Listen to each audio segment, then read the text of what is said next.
And the prayer is to bring back the origin of a woman into our everyday life. This is coming back to that archetype, that original form. We have walked so many different cycles in our lives, personally and in our own process. We have also, for eras, walked so many different spaces of how a woman has been seen, brought up, tended to, taken care of, and how we have, as women, had to sometimes fight, even disconnect, to be able to be accepted or to be able to be equals. Those stories, they don't serve us anymore. Those stories are just compost. They have become compost, fertile ground for what we are manifesting today.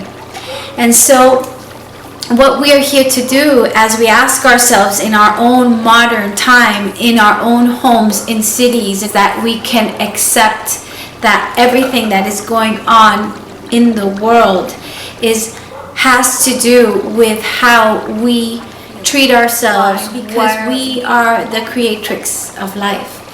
Everything passes through us. Life is birthed through us.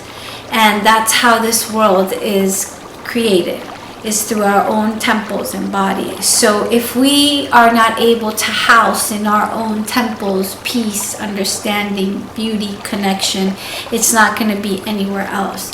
This is how huge our responsibility is as a woman.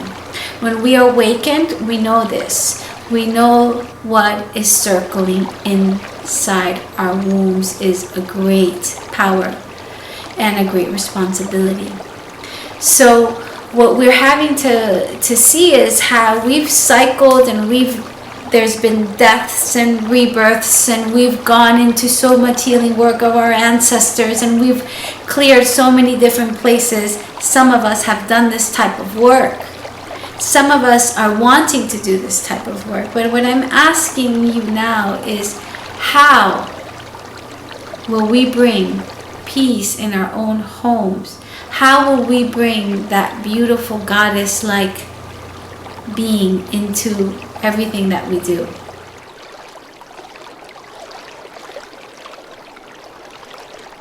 I want you to imagine also being connected with women all around the globe.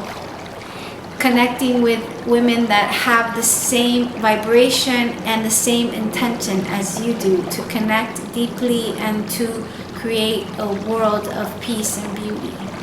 Imagine connecting with women that are courageous, that are stepping in, that are looking and searching and analyzing their own lives to create new systems, to see how they work, to see what we can draw from our ancient ones, from our ancestors, and bring forth that serves us in this moment, and to see what we can draw also from our next generations, to tune into the children, and to tune into when we are pregnant, to see what is the information needed for this time.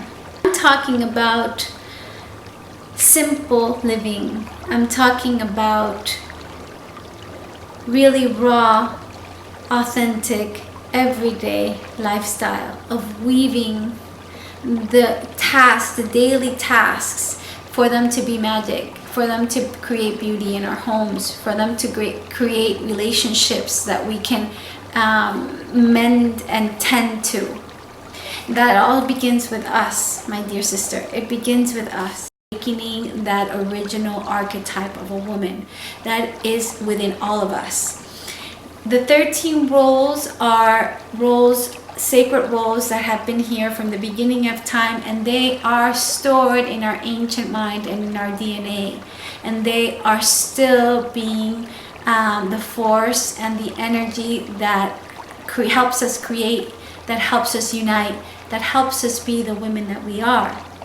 What we have to do now in these modern times is bring those roles up to our consciousness, is say, yes, this is who I am, this is my place in the world. I have an order, a natural order. Once we restore the natural order within our sisterhood and women, then we can also restore it in our homes, with our children, with our partners, with our communities, in our workforce, and everywhere else. The circle is within, and then it expands and expands and resonates out into the universe. So you are that circle inside.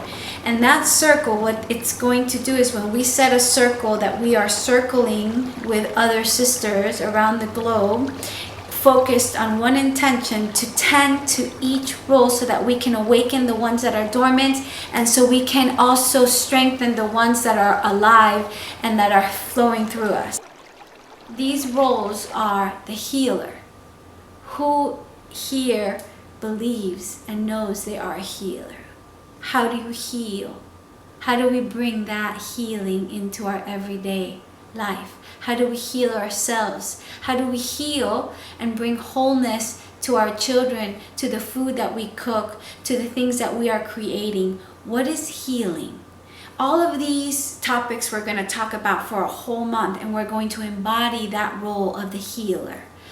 So then we ask ourselves, the seer, where is the seer? Who is the seer? You are the seer. What is the seer? The seer is the one that can see beyond what is on the surface. It can go deep, deep, deep into a place of understanding that when it's able to see what it sees beyond the surface, that it always connects it with the heart.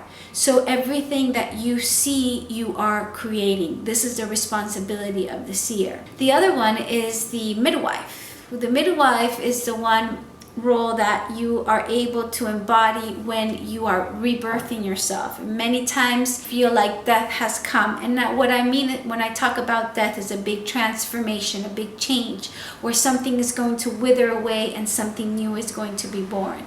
How do we hold space for that? How do we not distract ourselves and try to move out of that quickly and not give enough time for that birth to occur?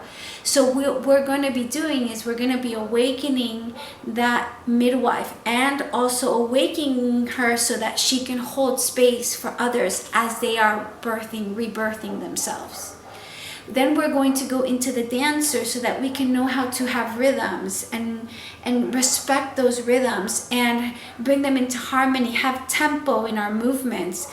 And this is literally dancing through life, dancing while you're doing the chores, dancing when you're cooking, dancing when you're cleaning the car, dancing as you're going to the bank, dancing when you're doing your everyday, when you're walking your dog, when you're meeting your neighbors. How does your language dance? How are your movements? How does your connection with your body, with your energy? So each role is going to be an expression of the beauty of the feminine, of the goddess-like qualities. Then there's the storyteller. How about telling stories? How about bringing our teachings and our wisdom through storytelling, so it won't be so direct, so that it can be captured by whoever is listening when they are ready to go into that, grasping that deep teaching from you, so that when they grasp it, they know it's their soul that grasp it, not you telling them what to do. Are the role of the lover, and the role of the lover is to be in love.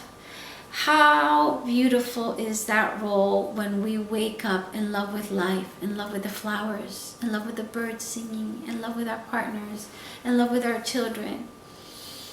The woman perfumes a house when she's in love. She perfumes herself. She's a flower that is blossoming. And how to awaken that flower, that blossoming flower that brings that lover alive, and that everything that she touches, everything that she thinks of is infused with that love.